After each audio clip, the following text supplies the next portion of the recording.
অসম গৌৰৱ কাঁহ শিল্পই GI tag লাভ কৰাৰ পিছতো সংকটত পৰিল প্ৰাচীন কুটিৰ শিল্প। বজাৰত নকল কাঁহৰ সামগ্ৰী উভৈনদী হৈ পৰাক লৈ ক্ষোভিত সৰ্থেবাৰীৰ প্ৰকৃত কাঁহ শিল্পীসকল।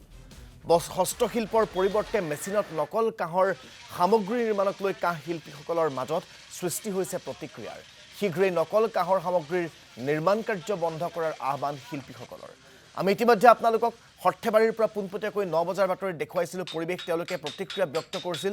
কাৰণ এই নকল কাঁহৰ সামগ্ৰী বজাৰত উভৈনদী হৈ পৰাৰ লগে লগে সেই প্ৰকৃত শিল্পীসকল বিমূৰত পৰিছে। কাৰণ তেওঁলোকৰ সামগ্ৰীবোৰৰ দাম অকণমান বেছি হয়, কাৰণ তেওঁলোকে সেয়া মেচিনেৰে নহয়, তেওঁলোকে সেয়া হাতেৰে প্ৰস্তুত কৰে। গতিকে সেইসমূহ প্ৰস্তুত কৰোঁতে যথেষ্ট শ্ৰমৰ প্ৰয়োজন, যথেষ্ট কষ্ট হয়। গতিকে কষ্টৰ বিনিময়ত যি সামগ্ৰী তেওঁলোকে প্ৰস্তুত কৰি উলিয়ায় সেয়া বজাৰত দাম বেছি হোৱাৰ বাবে আজিকালি ৰাইজে ক্ৰয় কৰিবলৈ এৰিছে। কাৰণ তাতকৈ বহু কম দামত নকল কাঁহৰ সামগ্ৰী এতিয়া বজাৰত উভৈনদী।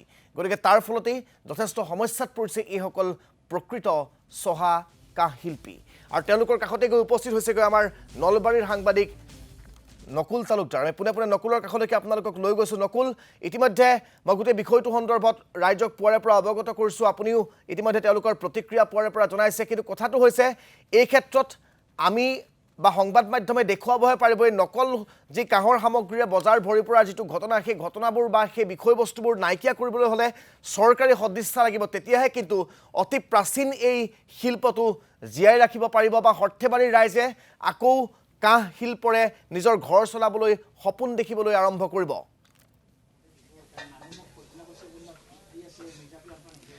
হয় ৰাজদীপ, যেহেতু অসম গৌৰৱে কাঁহ শিল্প সমগ্ৰ অসমীয়া সংস্কৃতিৰ কাৰণে এটা অত্যন্ত গুৰুত্বপূৰ্ণ কুটিৰ শিল্প, আৰু এই অসম গৌৰৱ কাঁহ শিল্পলৈ এতিয়া সংকট নামি আহিছে। আৰু সংকট নামি আহিছে এটাই কাৰণ, সেয়া হ'ল নকল সামগ্ৰী। মই এই মুহূৰ্তত সৰ্থেবাৰীৰ এখন শালত উপস্থিত আছোঁ আৰু মই কিছু নকল সামগ্ৰী সংগ্ৰহ কৰি আনিছোঁ। সৰ্থেবাৰীৰ আশে পাশে কিছু এই নকল সামগ্ৰী উৎপাদিত হয়। এই যিখন বঁটা দেখিবলৈ পাইছে বা কাঁহী বাতি দেখিবলৈ পাইছে, এই সকলো আচলতে নকল। দেখাত একেবাৰে হুবহু একেই দেখাত, কিন্তু এয়া হৈছে পিতলৰ সামগ্ৰী, আচলতে কাঁহৰ সামগ্ৰী নহয়। আৰু এয়া হৈছে মেচিনত নিৰ্মাণ কৰা সামগ্ৰী।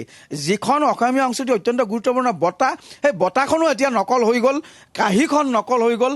আৰু এটা কথা ক'ব লাগিব, যিহেতু অসম চৰকাৰে ইতিমধ্যেই কাঁহ শিল্পলৈ জিআই টেগ দিছে, জিঅ'গ্ৰাফিকেল ইণ্ডিকেশ্যন দিয়াৰ পিছত এই যিটো ডিজাইনৰ স্বত্বাধিকাৰ, এই ডিজাইনৰ স্বত্বাধিকাৰ অকল সৰ্থেবাৰীয়ে লাভ কৰিছে। কিন্তু তাৰ পিছতো এতিয়া বজাৰত উভৈনদী হৈ আছে এই নকল সামগ্ৰী। আৰু নকল সামগ্ৰী বজাৰত উভৈনদী হৈ থকাৰ কাৰণে কুটিৰ শিল্পত, এই হস্তশিল্পত নিৰ্মাণ কৰা সামগ্ৰীসমূহে বজাৰ দখল কৰাত ক'ৰবাত নহয় ক'ৰবাত কিছু বাধাগ্ৰস্ত হৈছে।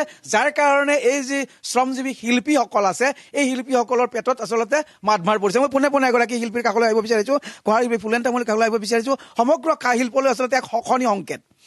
অসমীয়া স্বাভিমান বজাই ৰখা এই কুটিৰ শিল্পলৈ এই যিটো এটা সংকট নামি আহিছে, এই সম্পৰ্কত আপোনালোকে কি ক'ব?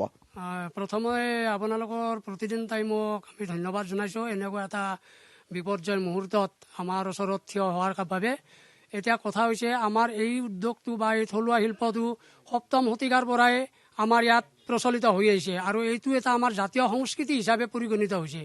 গতিকে এই জাতীয় সংস্কৃতিটো পৰিগণিত হৈ অহাৰ পিছত আজি এচাম অসাধু চক্ৰই আমাৰ এই আৰ্হিত, নিজৰ থলুৱা শিল্পৰ আৰ্হিত মানে বাচনৰ ক্ষেত্ৰত নকল সামগ্ৰী তৈয়াৰ কৰি বজাৰত উভৈনদী কৰি দিছে।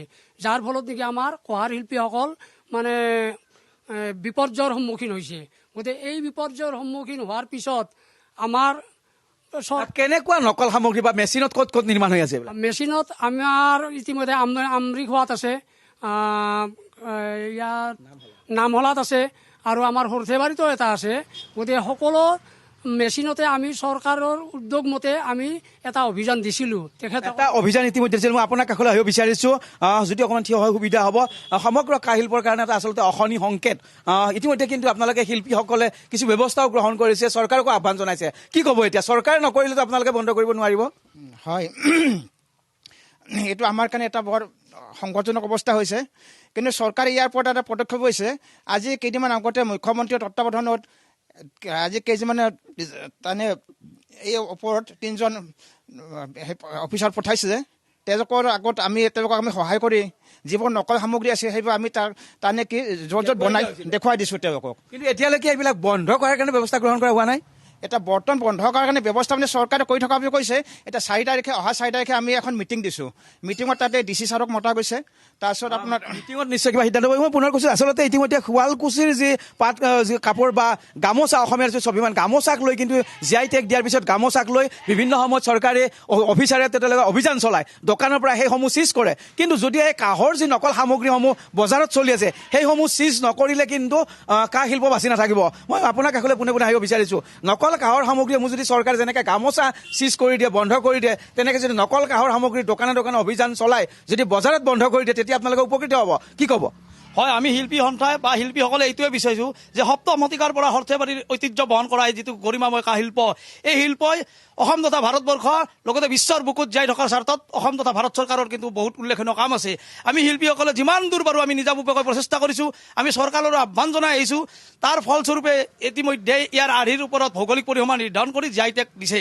কিন্তু আমি ভাবোঁ যে এই GI টেগ কাৰ্যকৰী হোৱাৰ পিছতো যদি এই আৰ্হিত যদি নকল হয়, তেতিয়াহ'লে এই আইনগতভাৱে চৰকাৰে যাতে ইয়াৰ ওপৰত ব্যৱস্থা গ্ৰহণ কৰে। এই আৰ্হিটো অৰ্থাৎ ডিজাইনটো সম্পূৰ্ণৰূপে সৰ্থেবাৰীৰ, গতিকে এই ডিজাইনত যিবিলাক মেচিন সামগ্ৰী বনাই আছে, মেচিনৰ সামগ্ৰী বনাই আছে, বন্ধ কৰিব লাগে। নিশ্চয় বন্ধ কৰিব লাগে যে আমাৰ আৰ্হিত অন্ততঃ নকল হ'ব নালাগে। কাঁহৰ ডিজাইন যাতে কোনো নকল কৰিব নোৱাৰে, আইনগতভাৱে তাৰ ওপৰত ব্যৱস্থা কৰিব লাগে।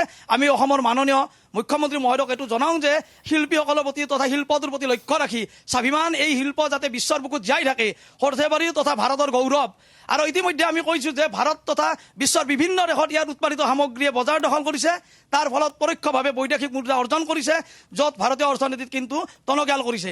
গতিকে শিল্পীসকলে নিজে চলাৰ লগতে সন্মানজনিত এই যিটো আমাৰ গোটেই ভাৰত গৌৰৱ যিটো কাঁহ শিল্প সৰ্থেবাৰীৰ বুকুত আছে, ইয়াক কাললৈ জীয়াই ৰখাৰ স্বাৰ্থত কিন্তু চৰকাৰৰ পদক্ষেপ বহুত উল্লেখনীয় হ'ব লাগে। ইয়াৰ পিছত ধন্যবাদ জ্ঞাপন শিল্পীসকলে কৰিছোঁ কি- আপোনাক নকুল তালুকদাৰ পোনপটীয়াকৈ আমাক সবিশেষ জনোৱাৰ বাবে, এইসকল চহা কাঁহ শিল্পীৰ প্ৰতিক্ৰিয়া আমাক জনোৱাৰ বাবে।